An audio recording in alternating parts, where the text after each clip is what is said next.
경상 좌도에 퇴계 선생이 있었다면 우도에는 남명 선생이 있다는 말이 전할 만큼 남명 조식 선생은 조선시대 영남 유학을 대표하는 학자입니다. 꼿꼿한 선비 정신을 실천하며 후학들을 길러내 경남을 빛낸 조선 중기 유학자. 유람록을 남겼을 만큼 지리산을 사랑했던 남명은 생애 후반을 지리산 자락 아래 산청 덕산에서 보냈습니다. 남명이 남긴 시조 두류산 양단수에서 무릉도원에 비유했던 곳. 산청군 시천면 일대에는 남명의 유적이 남아 그의 정신과 함께 흐르고 있습니다.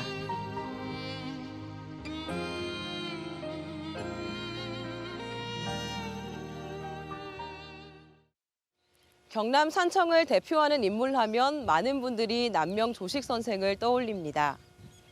남명 선생은 퇴계 이황 선생과 함께 영남 유학의 대표적인 학자로 조선시대 실천 유학의 대가로 손꼽히는데요. 자신에게 주어졌던 모든 벼슬을 마다하고 오로지 학문 연구와 후진 양성에만 매진했던 남명 조식 선생. 이곳에 남아 전하는 그의 정신과 흔적을 따라가 봅니다. 산청군 시천면에 있는 산천제는 남명 조식을 대표하는 유적지입니다. 서북쪽으로는 지리산 천왕봉이 우뚝 솟아있고 앞으로는 너른 들판이 펼쳐진 곳에 산천제가 자리하고 있습니다. 남명 조식은 1501년 합천군 삼가면에서 태어나 평생을 학문에 정진했습니다. 61살에 산청 덕산으로 옮겨와 산천제를 짓고 후학을 양성했습니다. 이곳에서 공부했던 남명의 제자들은 그의 학덕을 계승해 영남사림의 중심이 됐습니다. 또 다른 일부 후학들은 임진왜란 때 의병을 일으켜 국난을 극복하는 선봉이 돼 실천 유학의 기상을 세웠습니다. 선조 때부터 사림의 정치가 기반을 다지게 되는데요. 그 시대의 그 주역들이 여기에서 교육을 받았다고 할 수가 있겠죠. 정계에서 또는 학계에서, 그리고 임진왜란이 일어났을 때에 수많은 의병들이 봉기함으로써 미정유의 난을 극복할 수 있는 그 힘의 원천이 된 남명은 학문의 이론을 넘어 실천을 중시했는데 학문의 다양화로 천문과 지리, 국마와 진법 등도 두루 가르친 것으로 알려졌습니다. 곽재우, 정인홍, 김면 등 영남 3대 의병장을 포함해 50여 명의 제자가 의병장으로 나선 것도 그의 실천 유학에서 비롯됐습니다. 산천제 마당에는 오래된 매화나무 한 그루가 있습니다.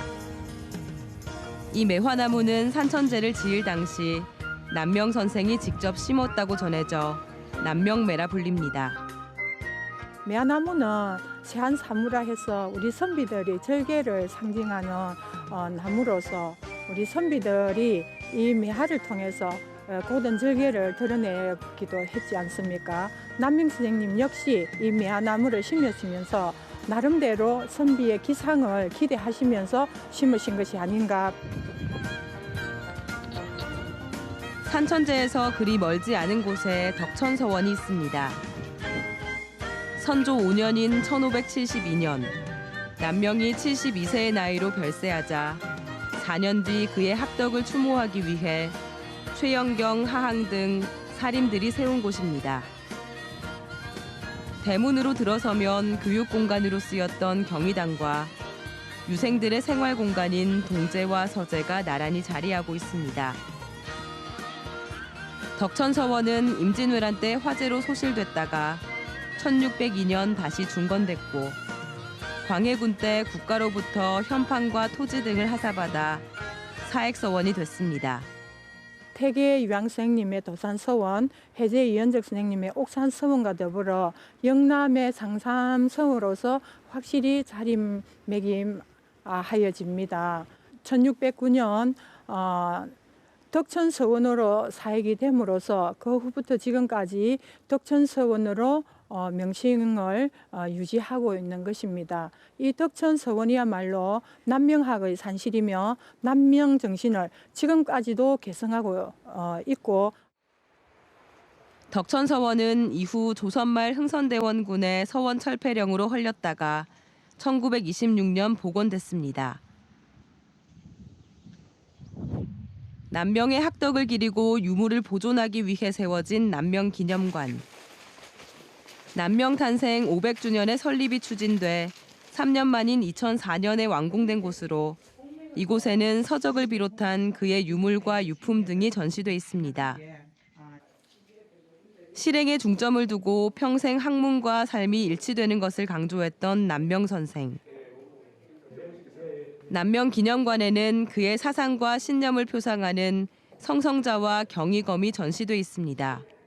남명 선생을 일컬어 칼을 찬 유학자라 그렇게 표현을 한답니다. 남명 선생께서는 평생의 자신의 모토인 내명자 경 외단자의를 칼 자루에 새기셔서 몸에 지니고 다니셨고 또 방울 2개의 이름을 성성자라 이렇게 지으시고 몸에 늘 지니고 다니셨습니다. 깨달을 성이 붙은 성성자는 2개의 작은 쇠방울로 늘 스스로 경계하며 방울 소리를 자신을 성찰하는 도구로 삼았습니다. 남명 선생은 책도 여럿 남겼는데 수양에 유익한 선현의 언행을 수록한 학기 6편과 문집인 남명집이 남아 전합니다. 이 속에는 백성을 위하고 생각했던 애민 정신이 잘 녹아 있습니다.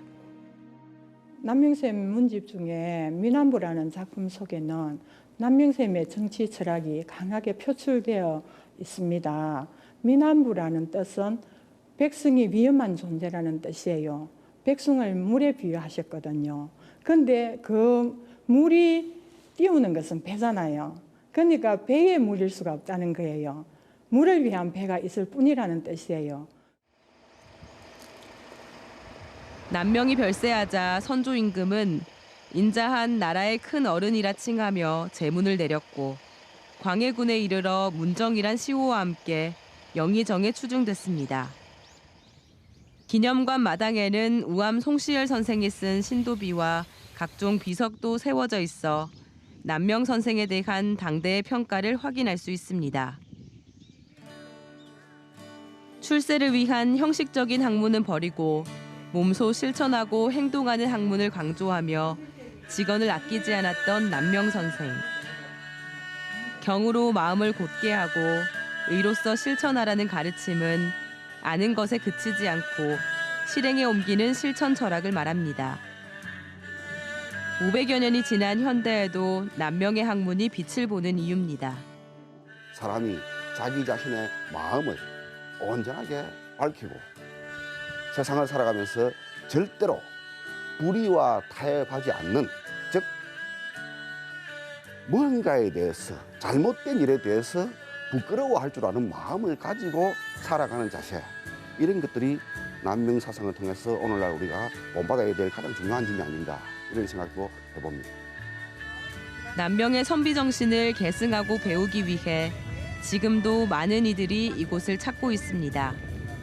가까이 이렇게 깊은 뜻을 가지신 선생님의 공부하신 곳을 직접 눈으로 볼 수 있어서 굉장히 좋은 시간이었고요. 또 자신의 뜻을 굽히지 않고 끝까지 이렇게 관찰해 나가신 그런 삶이 굉장히 멋지다고 생각했습니다.